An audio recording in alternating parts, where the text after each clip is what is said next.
Another thing that causes burnout is when you are saying yes to every single thing. And sobrang mali yun. If ginagawa mo yun, like, stop that. Because saying yes to everything means saying no to yourself more and more. Like, if you say yes to, like, overload ka na sa work, or you don't have the bandwidth to do it na, but you're a people pleaser, so you take on the job na parang sinabi sa'yo na, pwede mo bang gawin to, ganito, ganyan. Yeah, maybe inask ka nicely, but then you can also politely refuse. So it's been a while since I sat down and like just talked to the camera, but there's this one topic that I've been really thinking about lately, and I don't know why. Nung nagdadump ako sa notes ko about this random thought that's coming in my mind, I was thinking about what causes burnout and how do we really prevent it, or how do we cure it. Actually, prevention is better than cure. Like, if you're feeling kind of burned out na, make sure that you take a step back talaga and reassess your actions, your life, your decisions before ka umabot sa point ng actual burnout. Kasi ang hirap i-cure ng burnout. Yeah, that's coming from experience. I feel like I cured mine for like a whole year na halos wala akong ginagawa. Like, that's what I had to do. And not everyone has the privilege na walang ginagawa for like a whole year. Thank God, like, I was able to survive last year without doing so much. But then, I felt like some of it still spilled over, like, me not doing so much. I know it was a season of rest then kasi. So, now, I'm really trying to prevent or like not get to the point of burnout or almost feeling burnout. There are so many reasons bakit tayo nababurnout.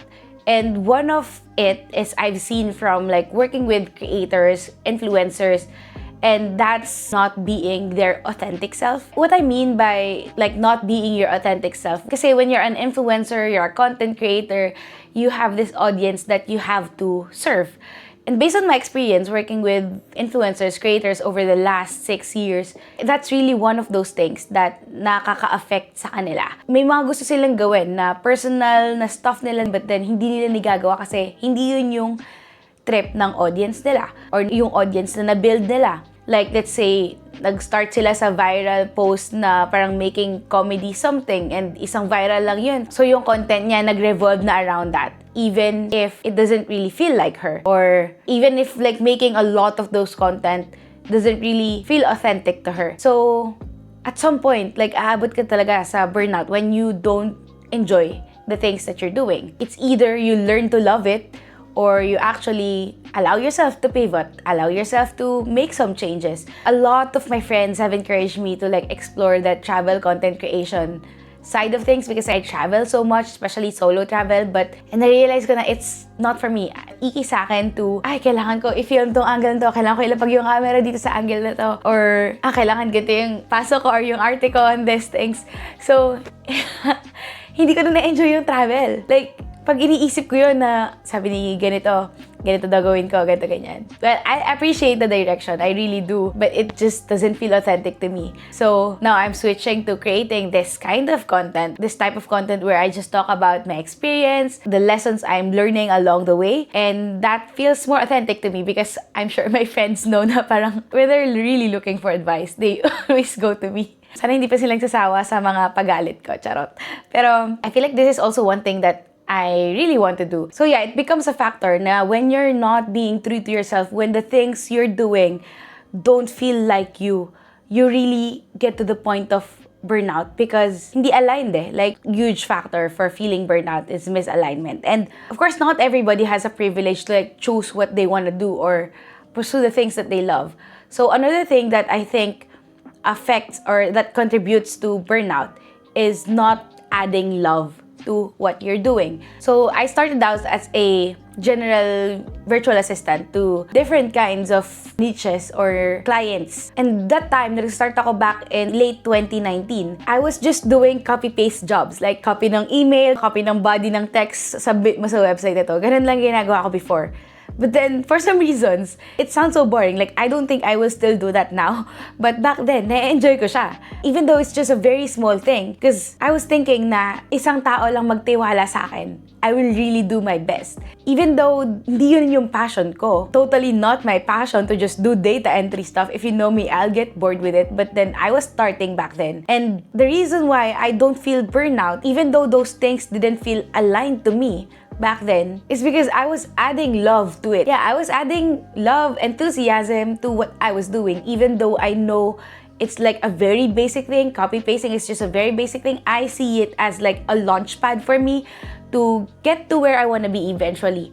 And I was really doing my job excellently. That's how I work. Whether it's a small or a big thing, I really try to do it excellently. And that time, like late 2019, yung boss ko parang nirewardan niya ako ng, oh, buti na-catch mo yan. Kasi nga, I was really into it. Even if it's just a copy-paste thing, oh, that's a great job for like catching it. Here's a $5 bonus. Spend it however you want. Eventually, even when natapos na yung project na yun, after a few months, binalikan niya ako to be like a project manager or something na medyo higher role or a higher pay. Kasi $2 per hour lang yung bayad sa akin for copy-paste back then. And in-offer niya ako ng higher pay. But unfortunately, I was working on other things. So if you're feeling burnout at some point sa ginagawa mo, and if it's not really like a misalignment thing, if it's just really like napapagod ka na lang, well, pagod is very valid. But if wala ka pang safety net to like let go of that job that burns you out, why not try changing your approach to that job, to that task that you're doing? Like, try to add more love to it as if it's like the best job ever. It's hard to do, especially when you don't really like it, but try nyo lang. Kasi it might help. I mean, I feel like those positive emotions will somehow help in feeling less burned out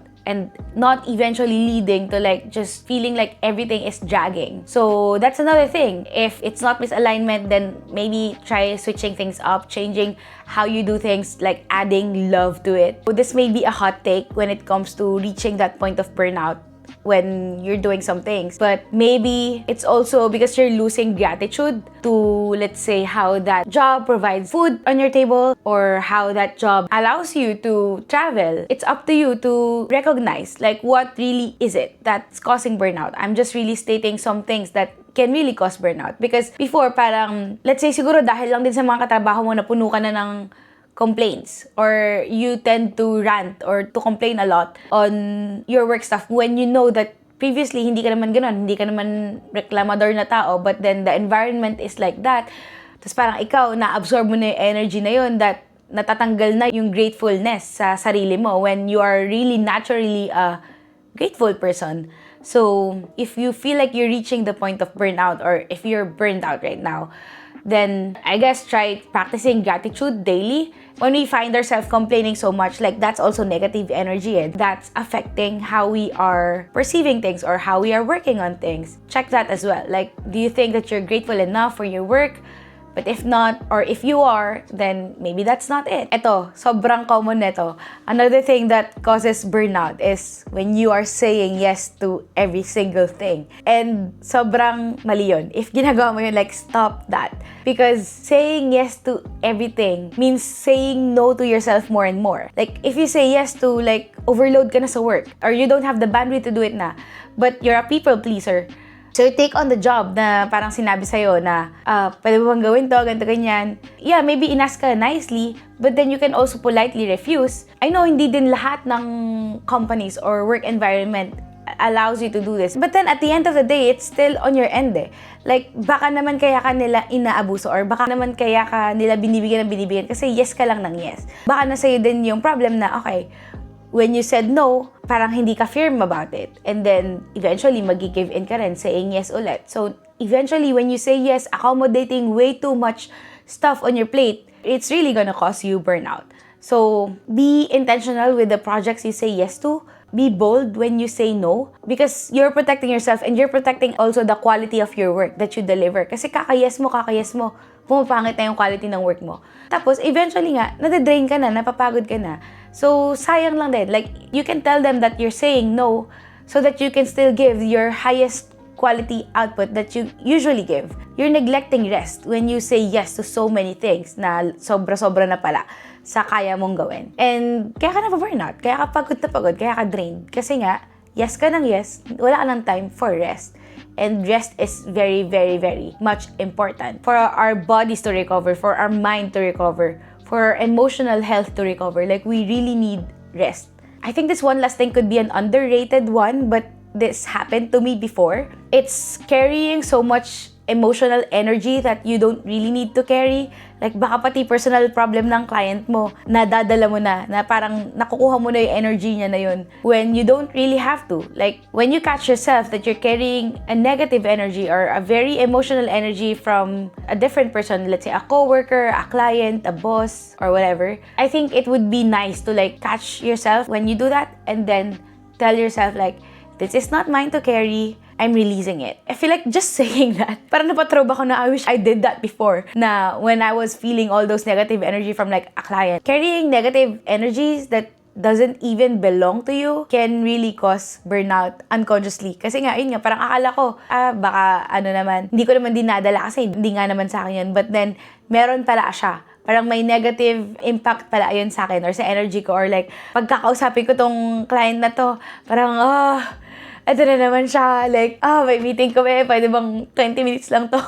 Ganon. Doon ko na-realize na parang, ayoko na dito. And like I said, there are so many factors that I may have not discussed here yet because I'm trying to like keep this not like 1 hour long video. But I hope if you are feeling burned out or if you are nearing burnout or if you're actually burned out, try to identify what causes that burnout and take a step back, allow yourself to rest to figure it out, even just 1 hour a day or like 30 minutes a day, 20 minutes a day, dedicating to finding the reason why you're burned out. It's really gonna help you recover. It's hard to recover when you're in that burnout phase na. Kasi minsan, it can be a lot of factors. Personal stuff, hindi lang sa work, relationship, family, those other things. They can contribute to that burnout feeling. So, if you don't have the luxury of time to like just take a whole day to sit down and figure out where you're burned out, just at least like 20 minutes a day, try to like journal. Journal is something I really recommend because when there are a lot of things going in my head, when things are heavy, I just really journal and then I figure out, okay, this is the area that I'm feeling down about. What can I do about this? Or I guess the reason why I'm feeling negative about this is I don't really like this.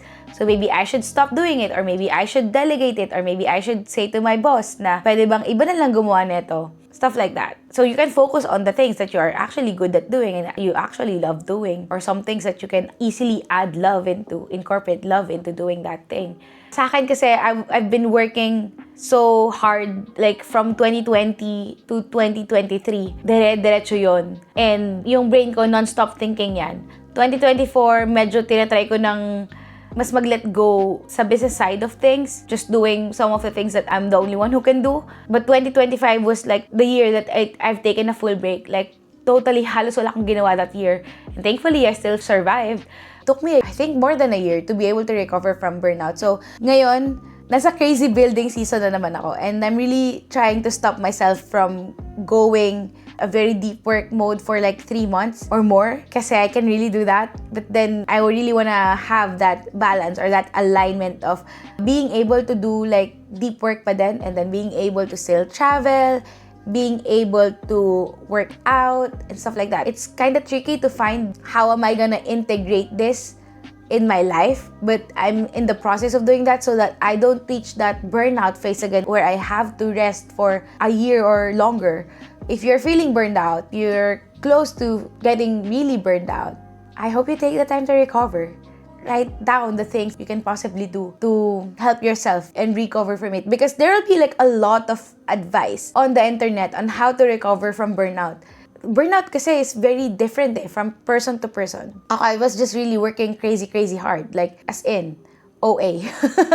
But wala naman akong toxic work environment. Well, may konting toxic clients at the time.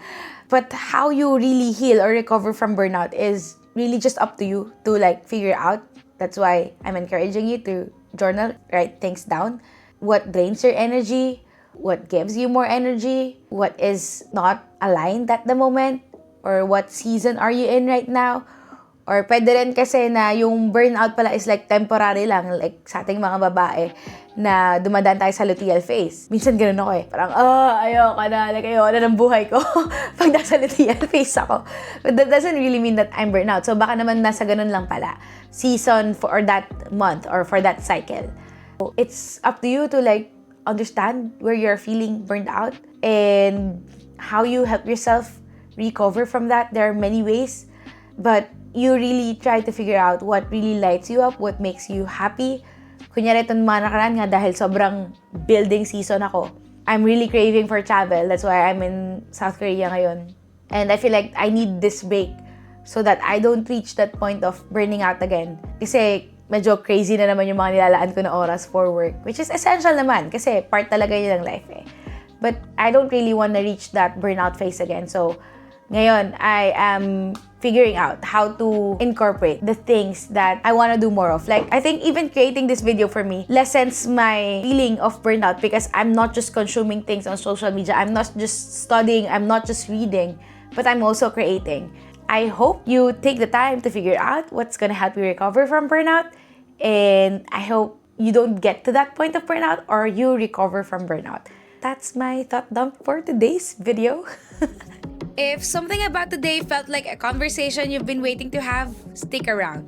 Because that's exactly what this show is here for.